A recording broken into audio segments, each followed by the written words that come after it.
Capitulo 1. In the days when the judges judged, there was a famine in the land.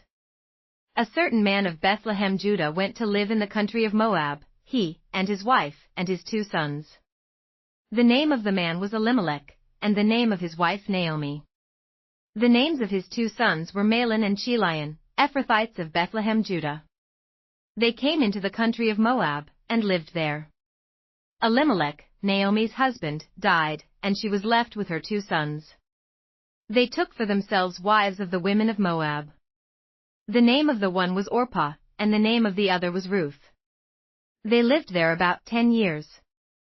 Mahlon and Chilion both died, and the woman was bereaved of her 2 children and of her husband. Then she arose with her daughters-in-law, that she might return from the country of Moab, for she had heard in the country of Moab how Yahweh had visited his people in giving them bread.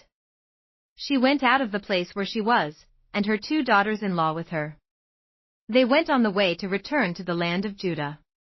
Naomi said to her 2 daughters-in-law, Go, return each of you to her mother's house.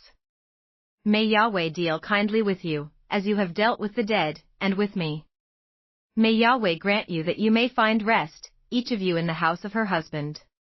Then she kissed them, and they lifted up their voices, and wept. They said to her, No, but we will return with you to your people. Naomi said, Go back, my daughters. Why do you want to go with me? Do I still have sons in my womb, that they may be your husbands? Go back, my daughters, go your way, for I am too old to have a husband. If I should say, I have hope, if I should even have a husband tonight, and should also bear sons, would you then wait until they were grown? Would you then refrain from having husbands? No, my daughters, for it grieves me seriously for your sakes, for Yahweh's hand has gone out against me. They lifted up their voices, and wept again. Then Orpah kissed her mother-in-law, but Ruth joined with her. She said, Behold, your sister-in-law has gone back to her people, and to her God. Follow your sister-in-law. Ruth said, Don't urge me to leave you, and to return from following you, for where you go, I will go, and where you stay, I will stay. Your people will be my people, and your God my God. Where you die, I will die, and there I will be buried. May Yahweh do so to me, and more also, if anything but death parts you and me. When she saw that she was determined to go with her, she stopped urging her. So they both went until they came to Bethlehem. When they had come to Bethlehem, all the city was excited about them, and they asked, Is this Naomi? She said to them, Don't call me Naomi. Call me Mara, for the Almighty has dealt very bitterly with me. I went out full, and Yahweh has brought me home again empty. Why do you call me Naomi, since Yahweh has testified against me, and the Almighty has afflicted me? So Naomi returned, and Ruth the Moabitess, her daughter-in-law, with her, who returned out of the country of Moab. They came to Bethlehem in the beginning of barley harvest. Capitulo 2. Naomi had a relative of her husband's, a mighty man of wealth, of the family of Elimelech, and his name was Boaz. Ruth the Moabitess said to Naomi, Let me now go to the field, and glean among the ears of grain after him in whose sight I find favor. She said to her, Go, my daughter. She went, and came and gleaned in the field after the reapers, and she happened to come to the portion of the field belonging to Boaz, who was of the family of Elimelech. Behold, Boaz came from Bethlehem, and said to the reapers, May Yahweh be with you. They answered him, May Yahweh bless you. Then Boaz said to his servant who was set over the reapers, Whose young lady is this?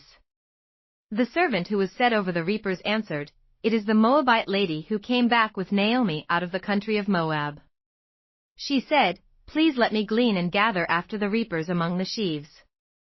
So she came, and has continued even from the morning until now, except that she rested a little in the house. Then Boaz said to Ruth, Listen, my daughter. Don't go to glean in another field, and don't go from here, but stay here close to my maidens. Let your eyes be on the field that they reap, and go after them. Haven't I commanded the young men not to touch you? When you are thirsty, go to the vessels, and drink from that which the young men have drawn. Then she fell on her face, and bowed herself to the ground, and said to him, Why have I found favor in your sight, that you should take knowledge of me, since I am a foreigner?" Boaz answered her, "I have been told all about what you have done for your mother-in-law since the death of your husband, and how you have left your father and your mother, and the land of your birth, and have come to a people that you didn't know before. May Yahweh repay your work, and a full reward be given to you from Yahweh, the God of Israel, under whose wings you have come to take refuge." Then she said, "Let me find favor in your sight, my lord, because you have comforted me, and because you have spoken kindly to your servant, though I am not as one of your servants." At mealtime Boaz said to her, "Come here, and eat some bread, and dip your morsel in the vinegar." She sat beside the reapers, and they passed her parched grain, and she ate, and was satisfied, and left some of it. When she had risen up to glean, Boaz commanded his young men, saying, "Let her glean even among the sheaves, and don't reproach her. Also pull out some for her from the bundles, and leave it. Let her glean, and don't rebuke her." So she gleaned in the field until evening, and she beat out that which she had gleaned, and it was about an ephah of barley. She took it up, and went into the city. Then her mother-in-law saw what she had gleaned, and she brought out and gave to her that which she had left after she had enough. Her mother-in-law said to her, "Where have you gleaned today? Where have you worked? Blessed be he who noticed you." She told her mother-in-law with whom she had worked, "The man's name with whom I worked today is Boaz." Naomi said to her daughter-in-law, "May he be blessed by Yahweh, who has not abandoned his kindness to the living and to the dead." Naomi said to her, "The man is a close relative to us, one of our near kinsmen." Ruth the Moabitess said, "Yes, he said to me, 'You shall stay close to my young men, until they have finished all my harvest.'" Naomi said to Ruth her daughter-in-law, "It is good, my daughter, that you go out with his maidens, and that they not meet you in any other field." So she stayed close to the maidens of Boaz, to glean to the end of barley harvest and of wheat harvest, and she lived with her mother-in-law. Capítulo 3. Naomi her mother-in-law said to her, "My daughter, shall I not seek rest for you, that it may be well with you? Now isn't Boaz our kinsman, with whose maidens you were? Behold, he will be winnowing barley tonight on the threshing floor. Therefore wash yourself, anoint yourself, get dressed, and go down to the threshing floor, but don't make yourself known to the man until he has finished eating and drinking. It shall be, when he lies down, that you shall note the place where he is lying. Then you shall go in, uncover his feet, and lay down. Then he will tell you what to do." She said to her, "All that you say, I will do." She went down to the threshing floor, and did everything that her mother-in-law told her. When Boaz had eaten and drunk, and his heart was merry, he went to lie down at the end of the heap of grain. She came softly, uncovered his feet, and laid down. At midnight, the man was startled and turned himself, and behold, a woman lay at his feet. He said, "Who are you?" She answered, "I am Ruth your servant. Therefore spread the corner of your garment over your servant, for you are a near kinsman." He said, "You are blessed by Yahweh, my daughter.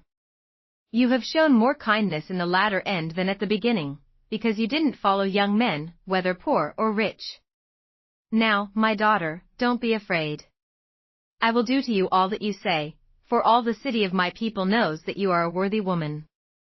Now it is true that I am a near kinsman. However, there is a kinsman nearer than I. Stay this night, and in the morning, if he will perform for you the part of a kinsman, good. Let him do the kinsman's duty.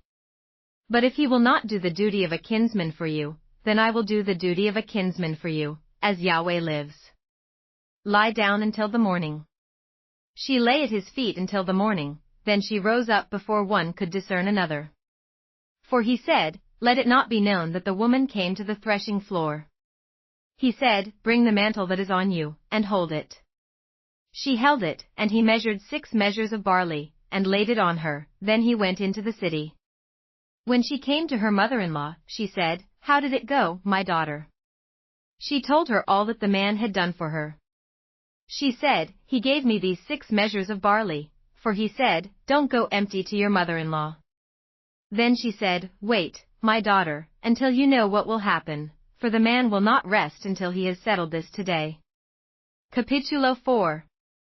Now Boaz went up to the gate, and sat down there. Behold, the near kinsman of whom Boaz spoke came by.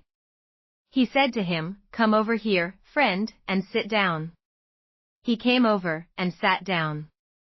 He took 10 men of the elders of the city, and said, Sit down here, and they sat down.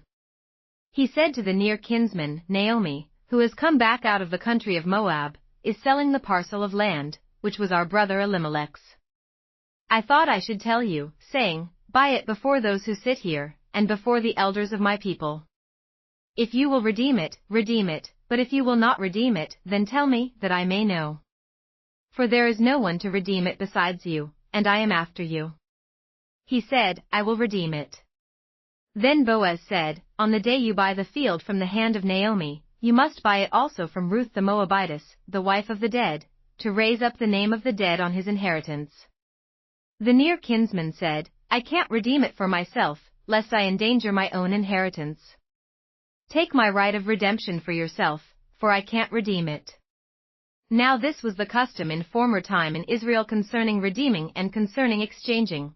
To confirm all things, a man took off his shoe, and gave it to his neighbor, and this was the way of formalizing transactions in Israel. So the near kinsman said to Boaz, Buy it for yourself, then he took off his shoe. Boaz said to the elders, and to all the people, You are witnesses today, that I have bought all that was Elimelech's, and all that was Chilion's and Mahlon's, from the hand of Naomi. Moreover Ruth the Moabitess, the wife of Mahlon, I have purchased to be my wife, to raise up the name of the dead on his inheritance, that the name of the dead may not be cut off from among his brothers, and from the gate of his place. You are witnesses today. All the people who were in the gate, and the elders, said, We are witnesses. May Yahweh make the woman who has come into your house like Rachel and like Leah, which both built the house of Israel, and treat you worthily in Ephrathah, and be famous in Bethlehem. Let your house be like the house of Perez, whom Tamar bore to Judah, of the offspring which Yahweh will give you by this young woman. So Boaz took Ruth, and she became his wife, and he went in to her, and Yahweh enabled her to conceive, and she bore a son. The women said to Naomi, Blessed be Yahweh, who has not left you today without a near kinsman. Let his name be famous in Israel. He shall be to you a restorer of life, and sustain you in your old age, for your daughter-in-law, who loves you, who is better to you than 7 sons, has given birth to him. Naomi took the child, and laid him in her bosom, and became nurse to it. The women, her neighbors, gave him a name, saying, A son is born to Naomi. They named him Obed. He is the father of Jesse, the father of David.